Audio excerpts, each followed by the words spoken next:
በፍቅር የተሰጠ የህይወት መንገድ በተግባር ያየነው ታላቅነት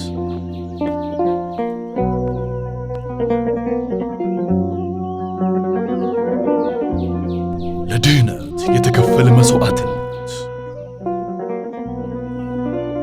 ለዘላለም የሚኖር ቃል ኪዳን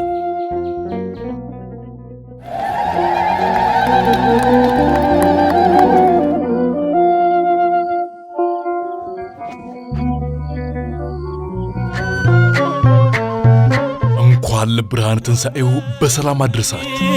ተከብር ፋሲካ በውጭ ሐዋላ ድርጅቶች የሚላክ ገንዘብ በባንካችን በኩል ሲቀበሉ እስከ ሚያዝያ 19 ድረስ ከዕለታዊ የምንዛሬ ተመን በተጨማሪ የ12 ብር ጉርሻ እንደሚኖሩት እየገለጸ ነው።